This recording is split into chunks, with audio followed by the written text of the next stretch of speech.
Not yet. Now. Oh, there's some background chatter I can hear there, Michael. Now we're live. Good morning.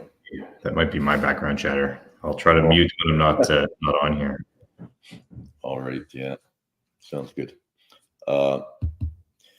Anyway, good morning, everybody. Good morning. How's everyone doing? Great. Great. We've got some, I don't know, maybe not super interesting topics, but I think there's some interesting news coming out of the mortgage world and how it's going to affect the Calgary real estate market in the next 6 to 12 months. And so I don't know. I think this is a good one. It feels a little dry when you look at it on paper, but I think there's some good tidbits here that we can get out there. Yeah, but the devil's in the details a little bit, and I think those are the interesting parts. So, yeah. Dan, do you want to lead us off with the just the general stats and what's been happening in the Calgary real estate market over the last, say, couple of weeks? Absolutely, yeah. So I'm going to share my screen here. I'm going to highlight a couple things here. Active listings right now. We've got, look at that, 5,000 homes. Oh, it's into the 5,000s. Jeez. Into the 5,000s. It hasn't been there. Like, look, last year it was like we've got, I don't want to say double. We're up 50% from last year. So that's a huge component of what we're going to talk about. There are homes to buy. There are homes available. There's 5,000 homes on the market right now. This is all sectors. If we look at just detached, maybe really quickly, I think it's maybe not as many, but still 2,300 compared to 1,600 last year this time. So that's probably the biggest component of what we're going to talk about with relation to the stats here. Maybe the next important thing is that total sales are down. So there's more homes to buy, and there's fewer people buying them. So that's kind of the high level points I want to touch on there before we get into what's happening in the mortgage market. So yeah, so we kind of felt that anecdotally, didn't we? We thought, we were talking about how we're pricing houses, and then if you're not the leading indicators are the most important indicators you can ever get. These are trailing indicators, of course, because you get the stat and then you read it. It has to happen. But the leading indicators are like how much the phone rings, how many showings we're getting on listings, that kind of stuff. And I don't know, do we track a number of showings? Like I know that, well, back in the day, I got the board to track that, the number of, like we could chart the number of showings daily. Do we do that now still at the board? Well, since Zillow has purchased our showing tool, no. They won't give us that data. Well, that was the best leading indicator that we had. But second to that, I guess you just feel how often the phone's ringing and how many calls you're getting and how many leads are coming in. So we felt that for a while, haven't we? We could sense it. Talking to other agents, they've all said, yeah, we're not. And so a good agent will follow that and maybe not price. I think prior to about up until about May, we were pricing forward for the market. We were, putting a little bit of fat on the price because I think you could get another 10 grand or whatever. Now we're actually pricing at market or below, I would say. Is that right? You guys agree? I think so. Yeah, you have to be pretty sharp with the pencil these days. You can't put any fat on it, like you said. Yeah, I would agree. I would agree. It seems like the buyers, even when it was much more active, they were pretty well informed, and you can't fool them. I mean, if they knew if it was an extra 10 or if it was an extra 50 that you're trying to build into the price, and if it was within reason or within, if they were paying just the new price, it felt like buyers understood that. But if they were paying the new price plus, they weren't showing up, even when things were crazy. Yeah. Now, certainly the same thing exists, I think, where if it's, to your point, if there's even a little bit of fat built in, they're like, that's going to sit. We'll come back and see it in 2 weeks, maybe. What other factors do you think? We mentioned this the other day, that are kind of giving people pause to jump into the market, and one of them is the interest rate differential. So if you have to break a mortgage right now, because rates are going down, you're gonna, if you have to break your mortgage, you're gonna pay the interest rate differential. In some cases, you'll pay 3 months interest, but typically it's more like interest differential. So it's something to consider. If the rates are going to go down, and we're pretty certain that they will over the next year or two. If you wait and you're locked in at I don't know, pick a number, 6.5, Yeah. that's mortgage, and the rates go down to 4%, you're going to be paying a 2.5% different interest differential on that mortgage, and it's going to be a huge chunk. So it almost makes sense, to consider that. And if you're going to go there, like break that mortgage now rather than wait. Yeah, pay a smaller penalty now, maybe move over to a variable rate to ride it down, and you'll pay a little bit more, probably less still than your old fixed rate. Mm-hmm. Mm-hmm. And then you can lock in 12 to 18 months when the rates have probably settled at a little bit lower. But the penalty now versus the penalty then might be a difference of, well, I won't quote a number, but might be a significant difference. And something that would move you to act now if that was the case. So I think that the point when we were having this discussion with our one of our mortgage friends the other day was check with your bank and just see what the penalty to break the mortgage would be now. If you're even considering a move, have the discussion and just see what the penalty is, and then ask them what the penalty would be if rates go to 3.5% or whatever. And then I think just looking at the delta between the two numbers, you might be moved to act. Yeah, agreed. So agreed. Yeah, and the same kind of thinking applies if you're going to port your mortgage. I mean, you just have to know the parameters around that. If you're thinking of making a change, actually selling instead of just refinancing to get a better rate, you have to know what your penalties could be, timelines to port that mortgage, or if you're going to change lenders, you need to know what that's going to cost you. So, yeah.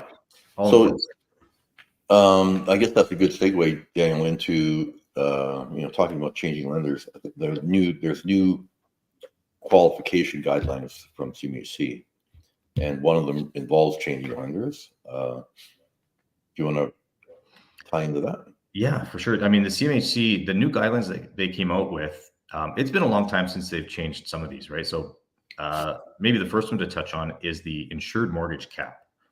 So an insured mortgage, that's where you're putting less than 20% down and you get mortgage insurance. And previously that was capped at a $1 million purchase price. So, you could potentially put up as little as 5% down on $1 million. Now they've moved that cap up to 1.5 million. And so that's interesting. I think a lot of the clients that we work with are not pushing near their limit. They might be going in with 5% down, but most people are staying well within what they're comfortable, not what the bank is approving. So that's they still might not be pushing anywhere near that number, but that's the first change. Second change is they've allowed for 30-year amortization for first-time home buyers. And a first-time home buyer is an individual or a couple where neither of the owners has owned a home that they've lived in, or sorry, not even that they've lived in. Just haven't owned a home for the last real estate 4 years. 4 years, that's right, yeah. So new first-time home buyers or second-time home buyers that haven't owned a home for 4 years can qualify for a 30-year amortization. So that's not bad. I think that's a little bit of savings. Moving from 25 to 30 years, you can save maybe $250 a month in total payment. So something to consider. And of course, we always advise our clients to do the math, because that extra 5 years of payments cost you thousands of dollars. So yeah, I think the smart, the recommendation there is to take the 30-year. I mean, if the monthly payment is an issue, and a lot of guys are, these days everyone's a little tight, so take the 30-year payment. But as soon as you're able, reduce the amortization. You can always go back if you have a 30-year mortgage. Most banks allow you to go back to the 30-year, but reduce it. We try and get mortgages down to like 12 years if you can, and then that way you're paying the bank as much as you're paying yourself every month. at around the 10, 12 year, depending on the interest rate. So that's always been our advice, and I think it's I stand by it. I think it's good advice because on a $500,000 mortgage over 30 years. I don't know if has anyone done the math what you pay. I haven't done it yet. No, I mean, I can imagine that first 5 years is just, you're probably 90% interest and 10% principal. Yeah. So, you would end up paying, I'm going to guess, I'm going to venture a number that's like, $1.2 million or something on a $500,000 mortgage. So, yeah, be diligent, it's, I don't know, one less Starbucks a day, something like that. Yeah, no, absolutely. Paying those down early is only going to benefit you at the end of the day. So, Yeah. And the final change that's interesting when it comes to porting mortgages is that the CMHC no longer requires the stress test when you are refinancing or porting your mortgage. So the stress test, of course, is you have to qualify at the bank rate plus 2% or at 5.25%, whichever is higher. And so when you're qualifying for a mortgage in the first place, but you don't have to do that when you're already own the home and you're refinancing, and that's a recent change. So, yeah, that's sensible. I think that was a sensible change. I applaud that. I'm not so sure I'm going to applaud the 30-year and move to $1.5 million with CMHC. But I think it's worth noting though, the move to $1.5 million feels like it was a decision primarily for Vancouver and Toronto, not necessarily for prairie provinces. totally. And I mean, understandably, there you can't get a starter home, as crazy as it sounds, in Toronto or Vancouver for somewhere near $1 million. So they had to make that change or pull that lever there to help folks get into a home in those markets.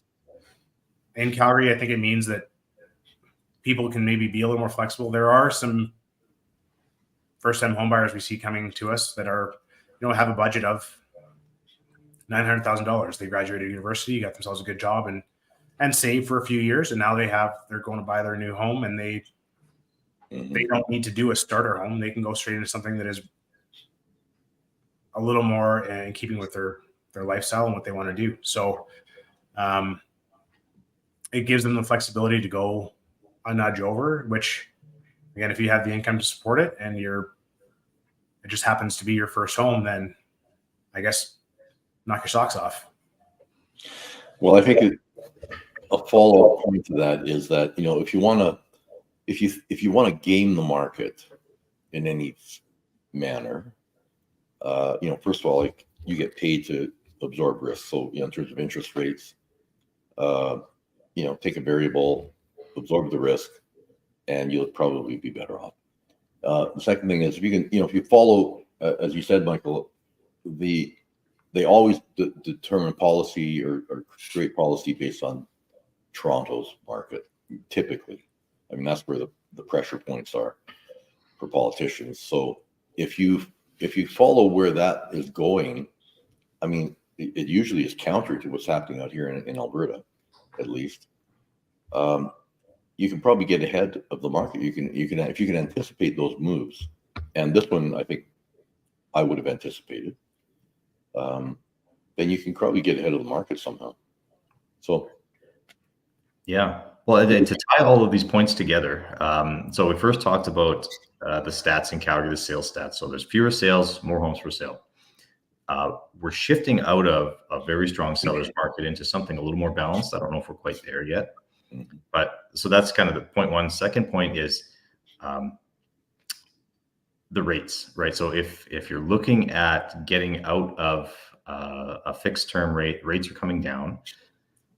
Look at variable rates probably today and for the next, I don't know, between 6 and 18 months. It's hard to know how swiftly they'll come down and when they'll stop, but look into variable rates in the next little while here, and you can probably combine that with the revised cap on insured mortgages up to 1.5, and people moving from a home that's, let's say, 800,000 into the low millions. Like there's a lot of opportunity there to hold or maintain your borrowing costs, or maybe even bring it down, perhaps with an increased mortgage, perhaps with an increased insured mortgage. There's lots of opportunities, and there are homes to buy. Things are not selling in 12 hours like they used to. So good opportunities, I think, coming for the next 6 months. And I think all of this is going to put some pressure. It's going to build pressure as we get into the spring market. And the spring market, I think, is going to be a kind of strong one coming up. So I would agree. Well, that's a good summary, Daniel. Thank you for that. Have we got anything else to espouse, or I think we're there. Well, I think that's it on our mortgage and real estate topics. If there's anything on the personal side you guys want to touch on. I'm winterizing my house and clearing out all my getting my garage cleared out and ready for winter. I know it feels like that in the air. I can feel, you can feel fall in the air, and finally kind of just getting at it. Yeah, well, I think you're smart to do it now. I always wait until it's too cold and regret having to do it when there's ice on the ground. But yeah, good to get started on that now. Yeah, we've got a couple. You want to talk about any new listings coming up? With 11th Ave. 11th Avenue is a great renovation opportunity. So it's probably hitting the market as we speak. 410 11th Avenue at $420,000. It's renovation. It's not a livable house today. It's a renovation or a knockdown, but great location. And it's, 1,300, over 1,300 square feet. If you wanted to renovate that, it could be a beautiful house. It just, it needs someone with just a little bit of vision and willingness. A good eye and a strong hammer swing, I think, is a strong back. Yeah. Yeah. Also, 1811 27th Ave Southwest is a great property. 650,000. Like, again, this is a renovated 1910 house.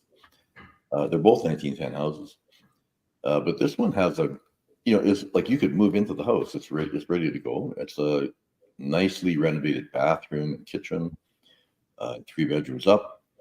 It has a garage that is a single garage with a carport that will accommodate an RV. So I know there's somebody out there that has an RV and that needs that. And the garage is unique in that it has a 2nd-story workshop. So single garage, but has a workshop. So it's a pretty cool little property and a great location in South Calgary, 1811 27th Ave. So I think you're sitting that on the weekend or tomorrow. I'll be there tomorrow. Yeah. So I'll be there. Another one coming on, I think it's hitting the market today, is we've got a 1-bedroom, 1-bath condo down in Mission, 24th Avenue. It's a half a block to the river. We've got a tenant in place there, but it's a great investment property. I think if you looked at a cap rate on that, they're looking at, it's probably around 8-9%. I think the rents are $2,300, if I remember correctly. Yeah. Just pretty fantastic rent for furnished unit. Yeah. So yeah, great income property down in Mission. And one more, I guess we're coming on a little later, past the weekend in Renfrew again. Yeah. 609 10th Avenue. So that'll be a nicely renovated 2-bedroom, maybe a 3rd bedroom, actually, if you wanted to put a kid in the basement. Could do that. But technically a 2-bedroom,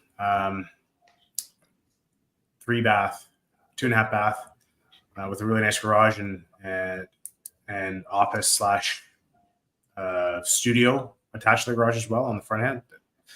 Just half a block away from Stanley Jones School, kind of right in the heart of Renfrew, and on a nice tree-lined street. That one's going to come on at $775.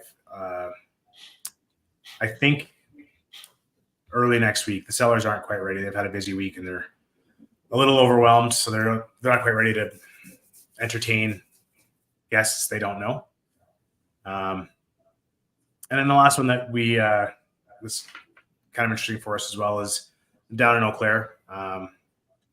Unit 702 660 Princeton Way is a really beautiful 2-bedroom condo in Princeton Estates there. $1.85 million. So it's a bit of a different price tag, but that one is a really nice property, concierge access, and all the bells and whistles that you might expect for that kind of a price tag. The wine room with personal wine lockers and car wash in your parkade, and Yeah, gym. that really is a beautiful complex. Yeah, sure is.